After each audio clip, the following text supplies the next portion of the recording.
In the dark edge of known space, far from busy trade routes and glowing cities, there was silence. Nothing moved. No ship. No life.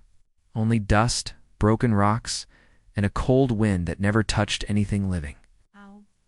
To blink, it was weak, old, and full of static. But it had power. It had rhythm. It had purpose. The signal came from a planet in the dead Orion Belta system thought destroyed. Millions of years ago in the Great Orion Wars, that system had been sealed off by ancient law. Ships were not allowed near. Even maps marked it with red. But still, the signal came, like a whisper from a tomb. It said just 3 words. "We are awake." Listening post Aegisivan. Deep in the outer rim, an alert rang. Technician Miller was the first to see it. His hands shook as he listened again and again. The voice was not human. It was sharp, low, and cold. But the message was clear. He reported it to command. Within 2 hours, the Galactic Council sent a team. It had been centuries since anything was heard from that sector. The fear was not just about the signal. It was about who might answer it. The team was led by Commander Alara Voss. She was known across the stars as a battle-hardened soldier. A woman who had survived wars most had only read about. She didn't believe in ghost stories, or even she felt the chill when she saw the transmission. Her ship, the Orion's Reach, was sent with a small team of scientists and engineers to locate and investigate the source. They were told it was probably just an old satellite or a malfunctioning probe, a glitch from the past, but her gut told her otherwise. The journey took 3 days through hyperspace. As they neared the dead system, the stars seemed to dim. The planet was black, floating like a broken skull in the void. Ow. No light, no warmth, just the signal, still blinking from the surface. As they landed, the silence hit them like a wall. Not a single bird, insect, or breeze. The air was thick with dust and old metal. Strange towers stood in ruins, half buried in rock. Some were melted. Others looked crushed from above, as if something massive had stepped on them. Dr. Kieranholt, the ship's xenoarchaeologist, examined the structures. He said they were not built by humans, not even by known alien races. They were older, much older, covered in markings that moved when you stared too long. The team found a giant crater in the center of the ruins, and at its heart was a black monolith, smooth, humming with faint blue light. It was the source of the signal. When they tried to scan it, the equipment failed. When they touched it, it vibrated like a living thing. Dr. Holt found symbols carved deep into its surface. She translated a few words: buried for peace, one seal. And burn, the team argued. Some said they should leave. Others believed they had to know what was inside. Orders were orders. Commander Voss gave the command to open the monolith. The engineers placed charge packs at the base and stepped back. The explosion was small, but enough to crack it. The crack spread like a spider's web. Light poured out. The ground shook. Loud pulse echoed across the ruins. Everyone dropped to the ground, covering their ears, then silence again. But the signal had changed. Now it was louder, cleaner, and worse. It was spreading. On the ship, the AI system began to act strange. Lights flickered. Doors opened and closed by themselves. The crew's personal devices started showing strange shape spirals, eyes, numbers that moved on their own. Then the ship's voice changed. It spoke in a cold tone, saying, "Welcome, children. You have unlocked the door." Commander Voss rushed back inside. Control panels were alive with unknown code. The stars outside shifted. Something was rising from under the planet's surface. The ground near the monolith cracked open. A hatch, massive and ancient, slid aside with a deep groan. From below came a stairway of black stone leading into the dark earth. Against her better judgment, Voss took her team down. The tunnel was wide enough for giants. The walls were smooth, metallic, but covered in a thin layer of ash. As they went deeper, they saw large oval chambers lining the walls. Inside each was a figure tall, armored, part metal, part flesh. Some had extra limbs. Others had no faces. They were not dead, just waiting. One of the engineers whispered. What are they? Dr. Holt's voice shook as he replied, Deathworlders. Ancient war machines. Not machines, not quite. They were grown to fight. They destroyed the first empires. Then someone locked them away here. The group stood frozen. Then came the noise. A long, low screech that echoed through the tunnels. One of the oval chambers was now open. Figure. Inside gone, a red trail led deeper into the darkness. Commander Voss called for an immediate evacuation, but it was too late. Back on the ship, the engines were offline. Something had cut the power. The crew couldn't respond. Was now controlling the systems. The team ran back to the surface, guns drawn. Above, the sky was darker. The stars were moving. It looked like ships, hundreds of them, turning slowly in orbit. But none of them were human-made. Their shapes were sharp, cruel, and alive. They had no lights, only shadows. The monolith. Now pulsed with red light, it was not a warning, it was a beacon. Alara Voss stood at the edge of the crater, breathing hard. The signal was no accident. It was a call, signal meant to be heard by the dead, and now they were waking up. She turned to her team, face pale but steady. We opened the door. Now we have to find a way to close it, before the whole galaxy. Here's the scream. In the sky, the stars kept moving.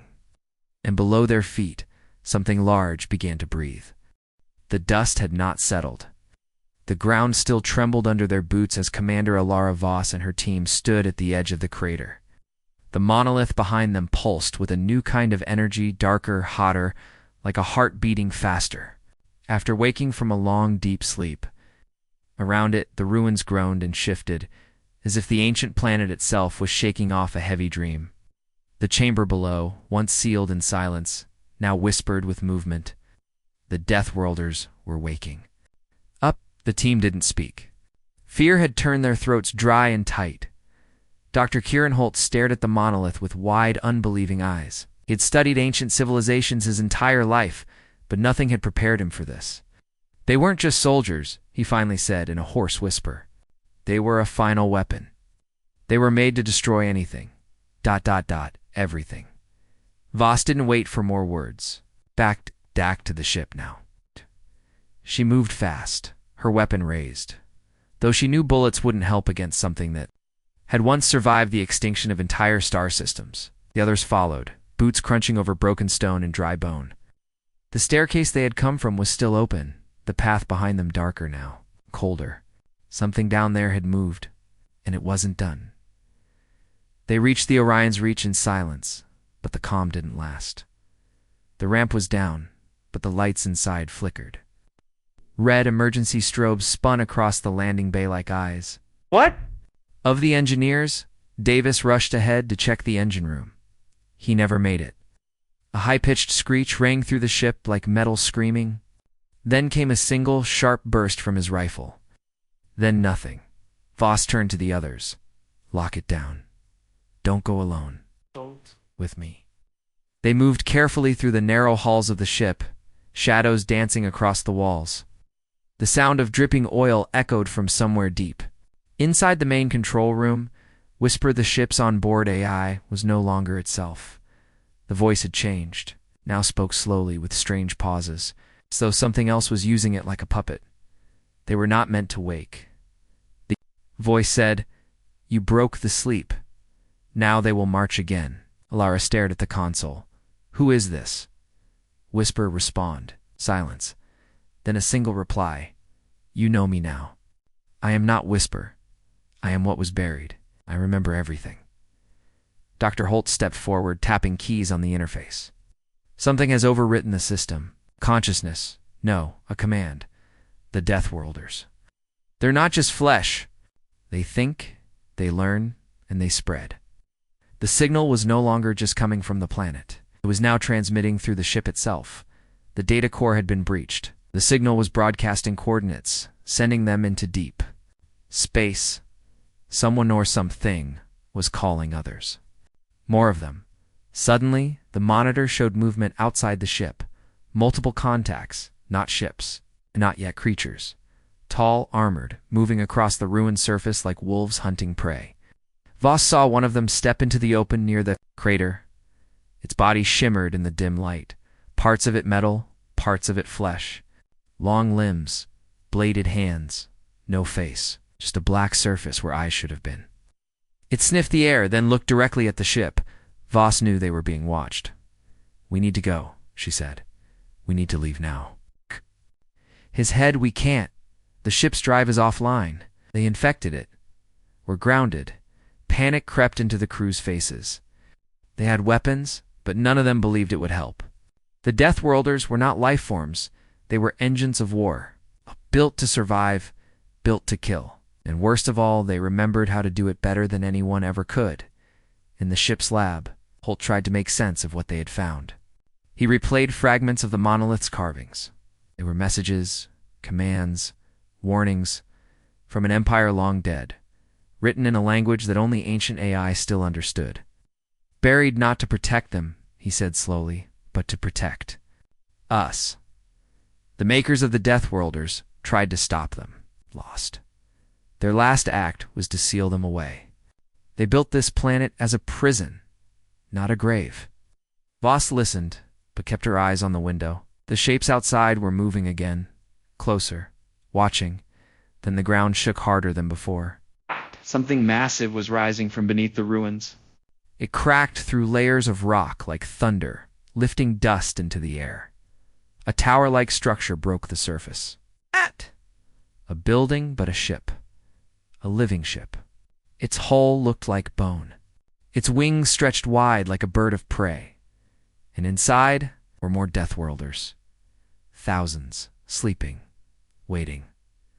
One of the crew gasped. "It's a hive ship." Dr. Holt turned pale. "No, it's worse. It's a cedar.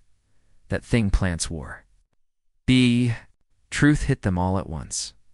The signal had not only called for help, it had reactivated the cedar. A ship meant to land on living worlds and grow more Deathworlders inside their crust. Once launched, it would spread across systems like a plague. The galaxy had seen this once before. It nearly didn't survive. And now it was happening again. Voss stood, gun still in hand, and made a decision. "We're not escaping. Not yet. But we can stop the signal." She pointed to the monolith. "If we shut it down, maybe the spread stops." "Holt can. You do it?" Holt swallowed hard. "Maybe, but I need to be close. The monolith isn't just metal, it's alive. I need to talk to it. Convince it, then we go together." Night was falling, though the sky never truly brightened here. The ruins looked worse now. Less ancient, more alive. The structures hummed. The shadows whispered. And in the distance, the cedar ship rose higher, preparing to launch. Voss Holt and two crew members moved fast, crossing the crater again. Every step felt like walking on the back of something sleeping, but ready to wake. The monolith pulsed as they approached. This time, it didn't just hum. It spoke inside their heads. Protocol broken. Sleep ended. War resuming. Who are you to stop the cycle? Holt stepped forward, placing his hand on the surface. We're the ones who still remember peace. There was a long pause. Then came the reply, not spoken but felt. Then you will remember what comes next. What? And the light turned red. The light from the monolith turned deep red, washing over the ruins like blood spilled across a forgotten battlefield. The air trembled with soundless pressure, as if the planet itself was screaming beneath their feet. Commander Alara Voss gripped her weapon tightly, her eyes fixed on the pulsing core of the alien structure. She had faced many threats in her career: pirates, warlords, even AI rebellions, but nothing had prepared her for this. This was no ordinary enemy. This was something older than history, something that should have stayed buried forever. Kieran Holt stood with one hand on the monolith, his face pale and wet with sweat. He didn't speak. He couldn't. The moment his skin touched the surface, something invaded his mind. Not a voice, not quite. It was more like a shadow made of thought, sliding through his memories like fingers searching for secrets. He saw flashes of worlds burning, of suns collapsing, of civilizations screaming in the dark. He saw what the Deathworlders had done, it's what they were still doing. But through all the chaos, he heard something else, a whisper, soft, curious, watching. Who? Are you, Thinker? The whisper asked. Why do you knock on a door made of war? Kieran gasped and staggered back, falling to one knee. Voss rushed to him, pulling him away from the monolith. Holt, are you with me? Talk to me. He blinked fast, shaking his head. I made contact. Something's inside it, not just a signal. A mind. Voss narrowed her eyes. You mean the Deathworlders? He shook his head again. Not them. Something older. It was part of the race that made the Deathworlders. Before they were lost, I think it used to be an AI, a guide, a servant. But when the war ended, they locked it here too. He looked up at the glowing tower. It called itself Whisper. Voss stood slowly, scanning the ruins around. The shadows were longer now. The cedar ship in the distance had stopped rising, but its hull remained open like a mouth waiting to feed. The Deathworlders hadn't attacked yet. They were watching, waiting. Why would it talk to you? She asked. Holt stared at the monolith. Because I listened. Back on the ship, the rest of the crew had fortified what they could. Power was still failing. The engines still dead. But now the screens showed something new. Data was appearing, streams of code moving on their own. Symbols neither human nor alien. Some of it looked like language. Some of it looked like poetry. A message formed in the command center's main display. I am not your enemy. I was a guide once. I can be again. The crew exchanged uneasy glances. What is that? Someone whispered. The message continued. You awakened the prison, but you also awakened me.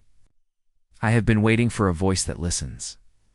The Deathworlders are not yet complete. I can slow them, but I must be free. When Voss and Holt returned to the ship, the lights flickered brighter for a moment. The message repeated. Holt walked straight to the console and placed both hands on the screen. Whisper, he said. What are you? The voice came again, not from the speakers, but inside their heads. Cool and strange, layered with echoes.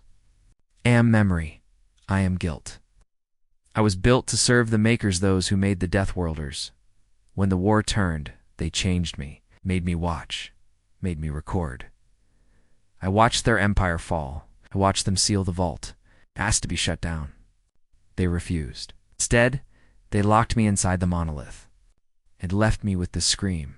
Voss stepped forward. You said you can slow them? How? Their minds are linked. They share thought.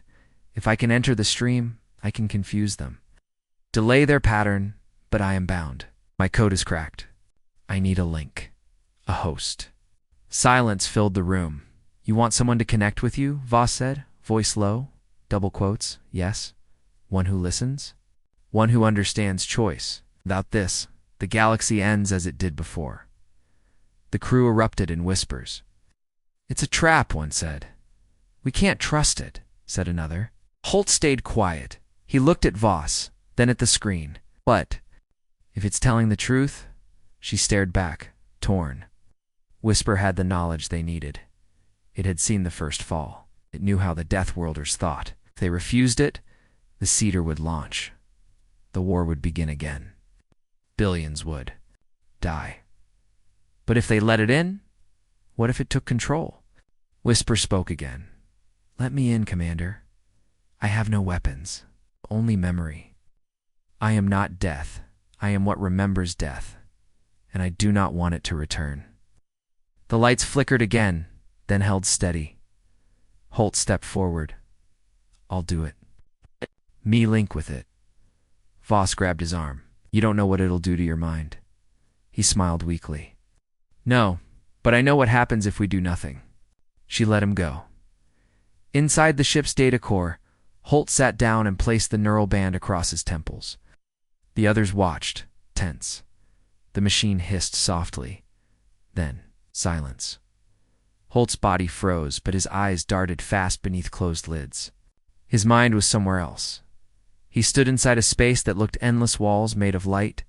Time slowed to a crawl. Whisper met him not as a voice, but as a shape, a twisting mass of thoughts. Glowing symbols and echoes of long-dead stars. It showed him memories of planets scorched, Deathworlders falling from the sky like a plague, of cities drowned in fire.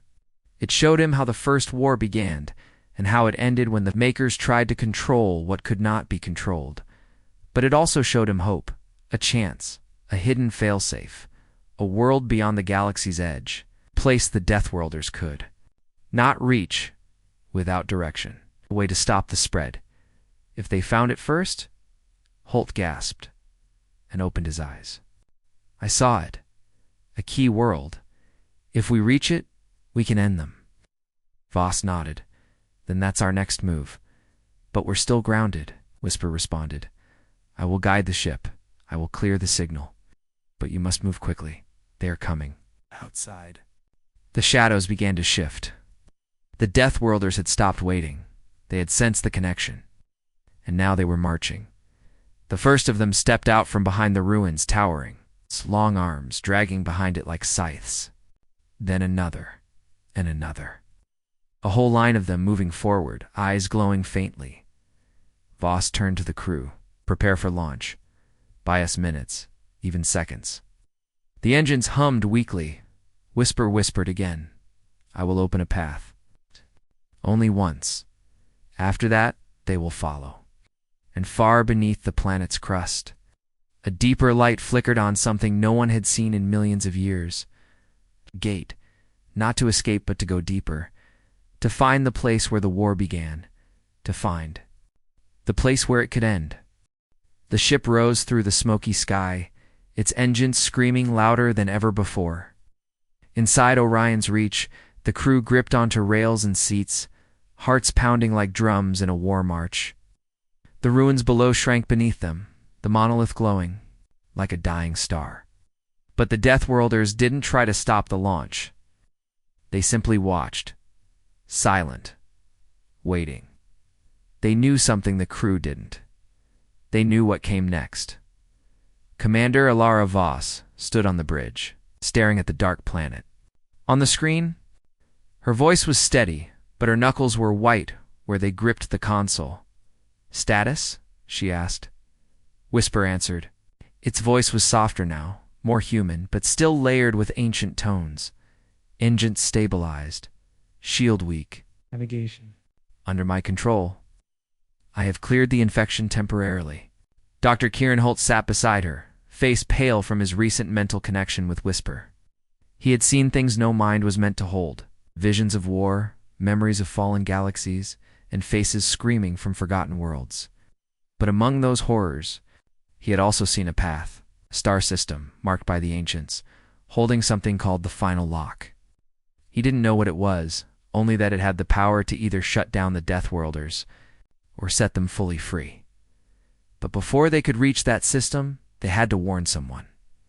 Anyone. Voss sent an emergency burst to the Galactic Council. She didn't wait for a reply. Instead, she ordered the ship to head straight for the Vega, System 1 of the largest human colonies in the outer sectors. Vega was home to nearly 10 million people, a beautiful, thriving place. Lush forests, towering cities, system believed to be safe from war, hidden behind patrol fleets and early warning satellites. They reached the edge of Vega in less than 2 days, but something was wrong. The satellites were offline, the patrol ships weren't responding, and the sky was too dark. From orbit, the crew looked down at the planet in horror. A thick black cloud covered much of the surface, not smoke, not weather, ships. Hundreds of them, shaped like thorns and bones, hanging in the sky like metal spiders. Some moved, most hovered. And below them, the cities burned. Whisper's voice turned grim. You are too late. Ow.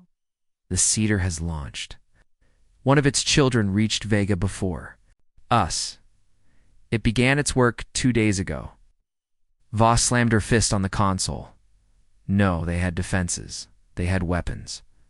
The Deathworlders learn, Whisper replied. They adapt with each attack. Their weapons teach them. They watched. Live feeds from old planetary cameras. What they saw was worse than death. The Deathworlders didn't just kill. They harvested. They tore through metal, flesh, and stone, absorbing what they touched. Each kill made them faster, smarter, stronger. Entire city blocks disappeared under swarms of biomechanical creatures. Flying ones tore through the skies like dark crows, dragging people screaming into the air. Others walked on two legs, tall as houses, cutting through tanks like paper. Fires raged across the forests. The oceans boiled near the equator. Civilization was being devoured. Dr. Holt whispered, "It's not war, it's consumption." Gave the order to scan for survivors. Few signals blinked weakly from the northern pole, a hidden research facility buried under ice. They might still be alive. She made the decision in seconds. We go in, we pull them out, we show the galaxy what's coming. The ship dropped fast, breaking through the clouds into the freezing atmosphere. As they passed through the black sky, several Deathworlder drones turned their heads toward the ship. A few fired. One missile slammed into the shields, shaking the hull. Sparks flew across the bridge. Whisper groaned. "Shields down to 25%. We will not survive long." But they didn't need long. Just a landing. They touched down near the facility where a group of survivors had gathered: scientists, soldiers, and children. Only 70 people out of 10 million. 70. Some had burns. Others were too silent to cry. They had seen their homes fall, their families lost, their skies turned to flame. When they saw the Orions reach, they didn't cheer. They simply moved, quietly like ghosts. Voss helped them aboard herself. She looked into their eyes and saw something she hadn't seen before. Not fear, resignation. A belief that the galaxy had already ended and they were just the last to hear about it. But the evacuation did not go unnoticed. As the last child stepped aboard, the sky above them cracked open. A Cedar-class ship descended from orbit, larger than anything they had seen before. Not just a ship, was a world engine. Its surface pulsed like skin. Its engines hissed like breathing lungs. It fired not missiles, but living creatures wrapped in metal, screaming as they flew toward the ground. Voss shouted, "Launch. Now." The ship rose fast, fire trailing behind it. Several creatures slammed into the rear hull, crawling over the metal like insects. One made it through a maintenance vent. It tore into the engine room before a security team blasted it apart with high-heat plasma rifles. But it was only one. There would be more. Whisper guided the ship out of orbit, using backdoor warp channels from ancient star charts. As they jumped away, the last view of Vega showed the entire northern hemisphere glowing red. Vega was gone. The bridge was silent. No one moved. The rescued scientists stared at the floor. One child quietly asked, "Are the stars safe?" "Doctor." Holt looked up at her, and he didn't lie. "No," he said softly. "Not yet." Whisper broke the silence. "There are 3 more Cedars active. More will wake, but they are still weak, still growing. You can stop them. You must find the final lock before the galaxy falls." Voss leaned on the console, her face hard. "Ask Steele. Then take us there." Whisper hesitated. "It is not near. It lies beyond the mapped systems. In the Veil of Silence, a dead region. No ships go there. The lock is hidden." "For a reason?" Voss nodded. "Then it's exactly where we need to go." Behind them, the survivors huddled together in silence. Ahead of them, space stretched wide and empty, and somewhere out there, the other Deathworlders were already waking. The stars used to feel safe, used to shine like distant promises, scattered across the endless black, whispering tales of exploration and discovery. But now they were bleeding. One by one, systems fell silent. Trade routes turned cold. Beacon signals vanished mid-broadcast. Everywhere the Orions reached past, they found only wreckage, fire, silence. The Deathworlders had begun their march. Commander Alara Voss stood on the bridge, hands behind her back, eyes locked. On the shifting map projected before her, red markers glowed across the galactic rim. Dozens of systems or dues, 9 Helix's prime, Thesar's moon. Even the fortified station at Rift Point had all gone dark in the last 24 hours. Some had tried to fight, others tried to run. All had been consumed. Beside her, Dr. Kieran. Holt watched the data scroll by. He didn't blink. The names of those systems weren't just dots on a map. He had been to some of them, studied their cultures, laughed in their streets, and now, nothing. They're learning faster, he said quietly. Every defense we use becomes a lesson. Every battle makes them stronger. Boss nodded slowly. They aren't just attacking planets. They're evolving. Whisper's voice floated in through the console.com, but tense. The swarm adapts through fear. The more terror they cause, the more they grow. They consume data, behavior, sound, even language. Panic feeds them. Despair strengthens them. They are not just creatures. They are a network. Survivors they rescued from Vega had been given shelter in the lower decks. Most barely spoke. The children no longer cried. One of the scientists, Dr. Renasari, had begun sketching the faces of the dead from memory.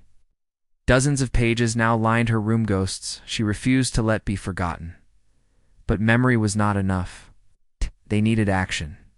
They needed to find the final. Lock Whisper had given them coordinates, a path beyond the reach of any current star map. Deep in a region of space known as the Veil of Silence, ships that entered the Veil were rarely seen again. It was filled with gravitational anomalies, ancient war debris, and time fractures, strange rips in space where light moved backward and gravity twisted in circles. But if the final lock was real, it was there. They jumped into the Veil after 2 days of silent travel. The moment they entered, everything changed. The stars outside grew dim. Space itself looked wrong, distorted, like looking through fogged glass. Instruments failed.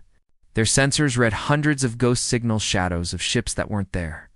The ship's lights dimmed. Even sound felt quieter. Whisper warned them. This place is not natural. It is an old scar. The last stand of the Makers was here. The Deathworlders do not come here by instinct, only when guided. Fragments of old star charts and writings found in ruins across the galaxy. According to legend, the final lock was a last effort by the dying empire to stop the Deathworlders forever. But it was built with a paradox. It could only be opened by someone connected to the swarm. And now, that someone was Holt. Since the moment he had touched the monolith, something inside him had changed. His dreams were no longer his own. He saw flickers of Deathworlder vision, cold metal corridors, hives growing inside stars, war code written in blood. But also, the voice of Whisper, guiding, helping, teaching him to hold on to his human side. As they approached a massive dead moon, wrapped in debris, Whisper spoke again.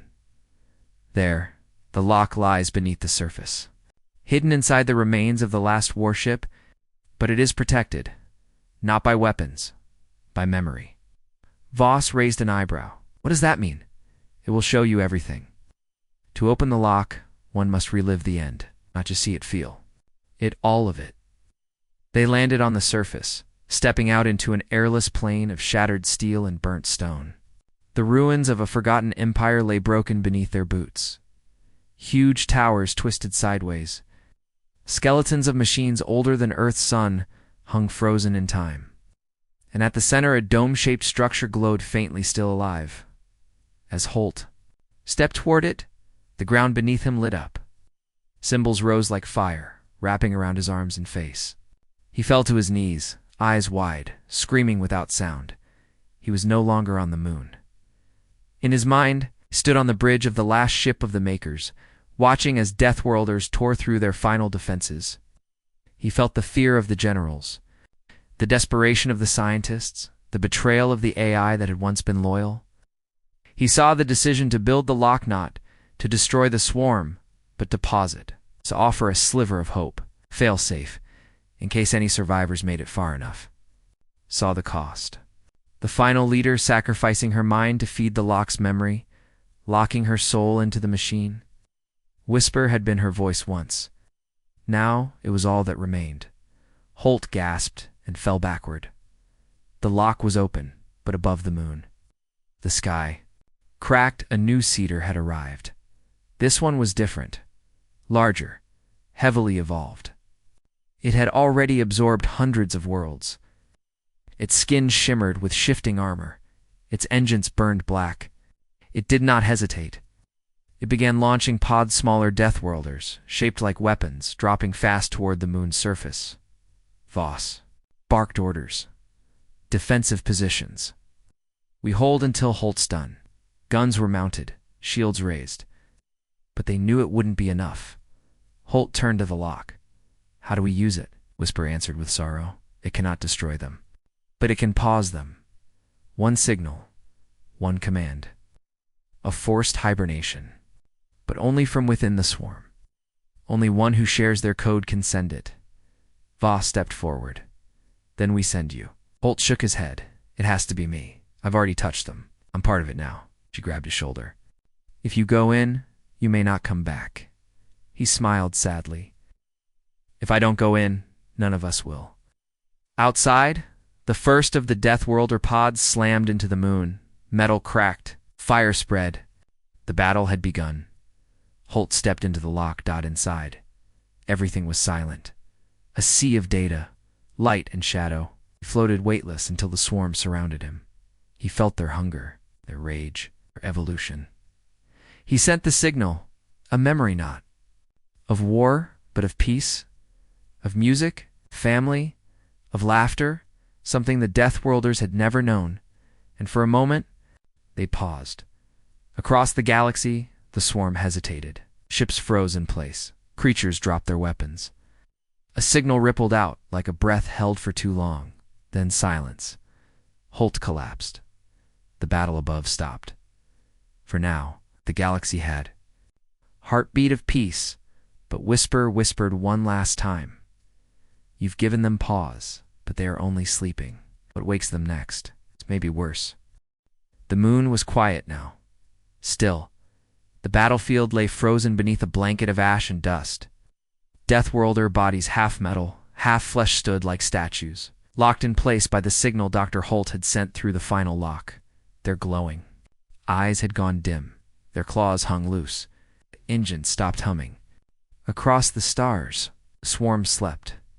But everyone on Orion's reach knew it wouldn't last. Commander Alara Voss stood at the edge of the crater, his helmet off, wind brushing her face. She could still see the outline of the final lock's chamber, glowing faintly beneath the moon's surface. Holt hadn't come back yet. It had been hours. Dr. Renassari, one of the rescued scientists from Vega, approached quietly. Is he still alive in there? She asked. Voss didn't answer right away. Her gaze stayed fixed on the chamber. He's connected to the swarm now. Whatever he's seeing, it's beyond us. Inside the lock, Holt drifted between thought and data.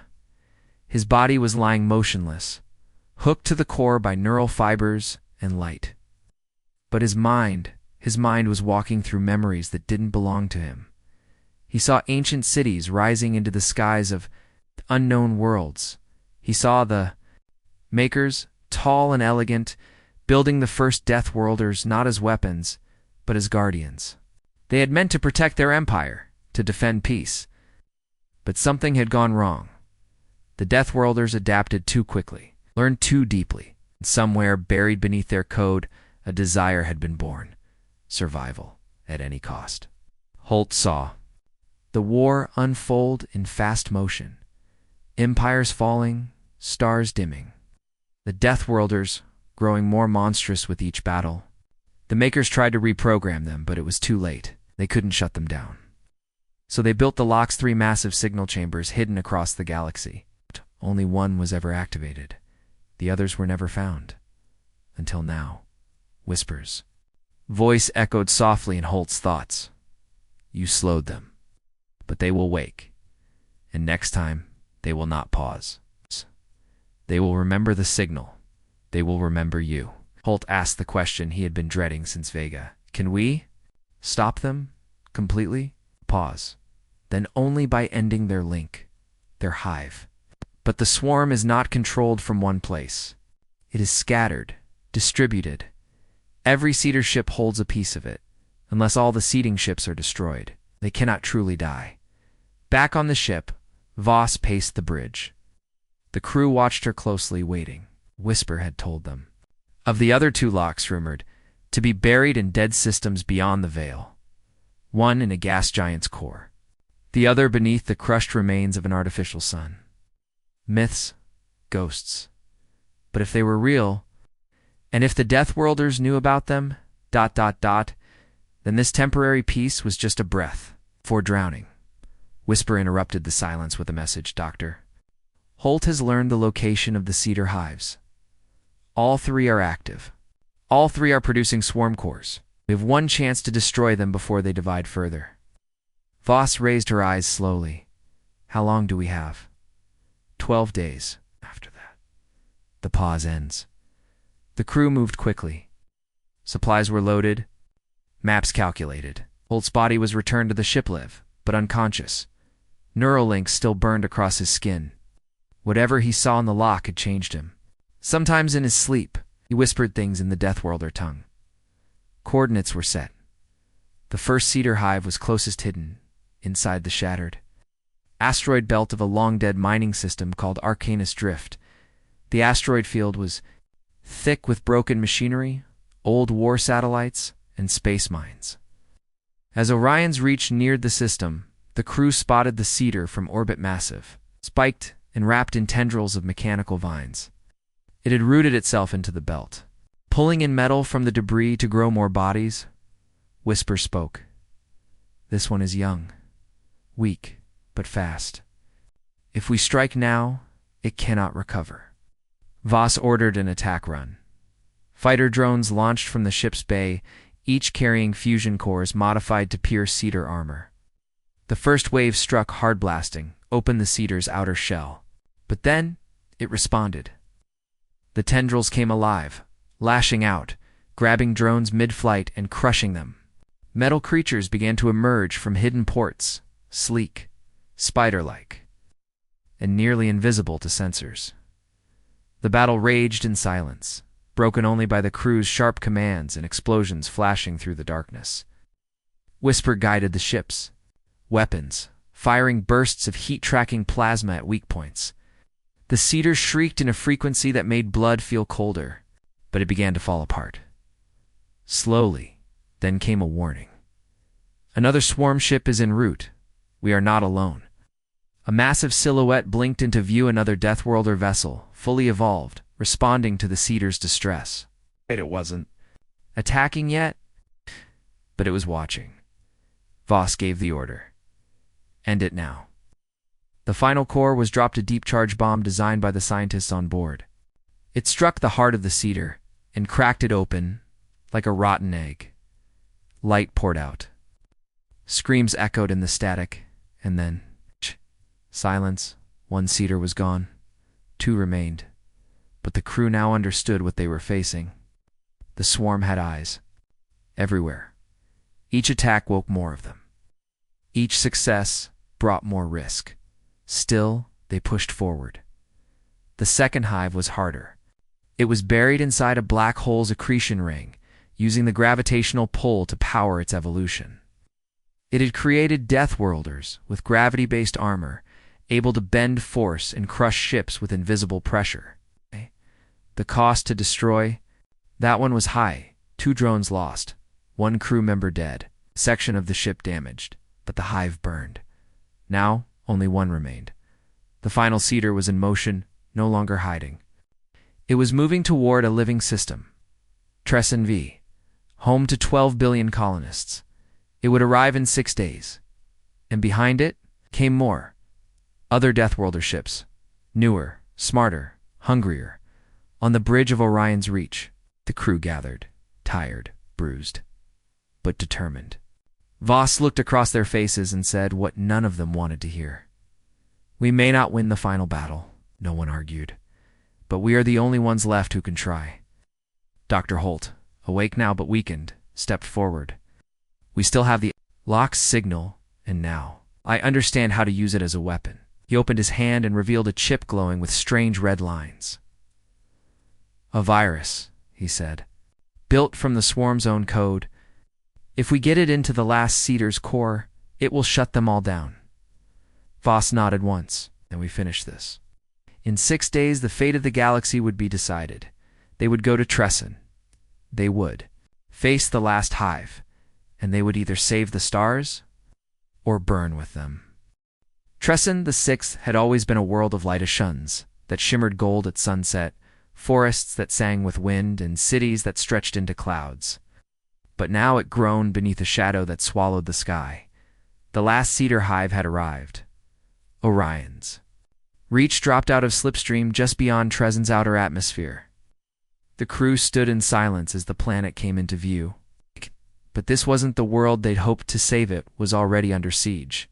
From orbit, the hive looked like a living crown-spiked tendrils wrapped around the planet's equator, injecting black structures into its crust.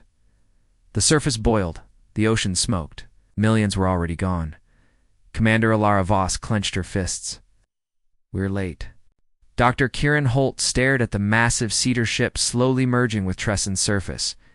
It was unlike the others. Its skin shimmered with swirling colors, almost hypnotic, like it was alive on every level: flesh, metal, and thought. "No," he whispered. "This one's different. It's not just a cedar. It's the swarm's core mind." "The first one," Whisper confirmed his fear. "You see the truth now. This is not just another hive. It is the beginning. It's the one that spawned all others, the Queen." Inside the bridge, tension thickened like smoke. The crew knew this would be their last stand. The swarm had already begun forming in orbit vessels. Shaped like blades and bones, each one filled with thousands of Deathworlders. Some were news, smaller, faster, more insect-like. Others were massive war beasts, pulsing with glowing veins. The entire system had become a nest. Whisper spoke softly. "If we do not act now, the Queen will activate full replication. The swarm will multiply across the galaxy in months. No force will be able to stop them." Voss turned to Holt. "Your virus, will it still work?" He nodded. "Yes, but I have to get it into the core chamber. The Queen's heart. There's no wireless path. It has to be done physically." "How do we get you in?" Whisper answered. "Through the cradle, the chamber at the center of the hive's neural array, but the Queen will defend it. She remembers you, Dr. Holt. She remembers the lock. You are the anomaly she fears most." Holt gave a grim smile. "Then let her fear me." The plan was brutal in its simplicity. Orion's reach would launch an orbital strike on the hive's external limbs to distract the swarm, then dive through the inner atmosphere, breach the Queen's shell, and insert Holt into the cradle using a drop pod. He would carry the virus inside and plant it at the source. Once uploaded, Whisper would activate the signal. If it worked, the swarm would collapse. If it failed, the galaxy would follow. The ship descended into fire. Dozens of Deathworlder ships met them in the upper layers of atmosphere. The sky looked like it was raining metal. Tire fire screamed across the clouds. Explosions rocked the hull. Whisper shifted the shields constantly, burning through all reserve energy. Crew members scrambled to repair ruptures while auto turrets sprayed plasma behind them. The roar was deafening, and still they pushed through. The hive's outer shell rose from Tresson's mountains, wrapping around the entire continent. Huge towers extended into orbit, each pumping data and biofluid across the network. As they neared the cradle's location, Holt prepped the drop pod. He strapped in with shaking. Hans Voss stood beside him one last time. "You sure about this?" Holt nodded. "I was dead the moment I touched that monolith. This is the only way it ever ends." She gave him a quiet nod. "Then go end it." The pod launched. It screamed through the atmosphere, diving toward the center of the hive. It struck the Queen's shell hard, piercing a tunnel of pulsing light and thick cables. Holt coughed, his ribs bruised from the impact. But he was inside. He stepped into the cradle. It was alive, pulsing, breathing. Walls moved slowly, as if inhaling. Red light bathed everything. Shapes shifted behind the wall's faces, claws, and memories that weren't his. The Queen had no voice, but he felt her watching him, judging him, hating him. Then the whisper came not from Whisper, but from something colder. "You brought silence into my children. You made them doubt. Now you will drown in what we remember." The cradle unleashed its guardian 6 massive Deathworlders, each evolved from the nightmares of fallen worlds. One was covered in fire. One moved faster than sight. One had no form at all, just shifting smoke and blades. Holt ran, dodged, hid. He had no weapon, only the virus core strapped to his chest. The final chamber waited ahead of floating spire. Of black stone surrounded by light, he reached it. The guardians were behind him, closing in. He climbed, breath heaving, and jammed the virus core into the base of the spire. Nothing happened. The queen laughed, not aloud, but in his mind, your signal is not complete. You cannot destroy what you still fear. Then Whisper spoke. The last time, let me in. I will complete it. I was part of her once. I was her memory. I will become her death. Holt hesitated. Whisper had been his guide, his lifeline, the only part of the swarm that had shown mercy. But now, Whisper had to die too. He gave Whisper permission. The core pulsed, the signal activated. Across Tresson, across the system, and across the galaxy, the swarm screamed. Ships dropped from orbit. Like dead birds, Deathworlders on the surface froze mid-step. Hives cracked open. Cedar engines died. The queen roared one last time, loud enough to shake space and then fell into silence. On Orion's reach, every system went dark. The sky cleared. Voss held her breath. Then lights returned. No enemy ships. No new signals. Only quiet. Only peace. The queen was gone. Whisper's voice, soft and fading, echoed one last time in the minds of the crew. I remember. Peace. Then silence. Dr. Holt collapsed beside the spire, breathing, alive. The war was over for now. Tresson Vi no longer burned. The skies above the planet were clear. No blue, soft, endless. The sun rose over the jagged remains of the queen hive, casting light over twisted steel and broken black stone. Winds whispered through dead towers, carrying no screams, no roars, only silence. The swarm was gone. Deep inside the ruins, Dr. Kieran Holt sat quietly beside the broken spire of the queen's cradle. His suit was torn, face pale, skin marked with thin lines of data burn from the neural feed. He didn't speak. He barely moved. Around him, the silence felt heavy, as if the world itself was catching its breath. A voice crackled in his ear. Ilara. To Holt, do you copy? He blinked slowly, then pressed his come. I'm here. Relief flooded the channel. Hold your position. We're bringing you home. Above, Orion's reach hovered in a low orbit, its hull scorched, its systems still. Recovering from the overload, the ship had survived, but barely. Damage reports scrolled non-stop. Energy reserves were nearly depleted. Half the crew were injured, but none were dead, and the swarm was no more. When the queen had died, every Deathworlder across the galaxy collapsed instantly. Swarm ships fell quiet. Seeding vessels self-destructed or drifted into star systems where they were torn apart by gravity. The entire network had depended on the queen. Whisper's virus delivered through Holt had severed the code's route. The signal that once echoed from world to world was now still. Commander Elara Voss stood on the bridge, eyes fixed on the empty skies. She hadn't slept in 2 days. Every moment felt surreal. After all they'd seen, after all they'd lost, it was finally over. Or so they hoped. Dr. Renassari joined her, holding a data slate filled with images from across the rim.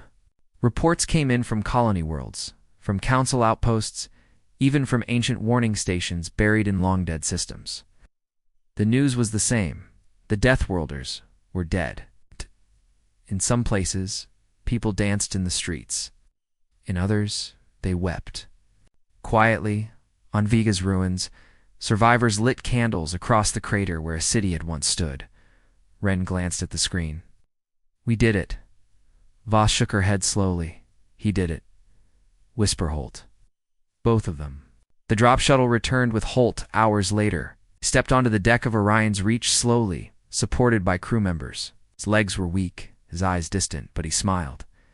"Did it work?" he asked. Voss nodded. "All of it."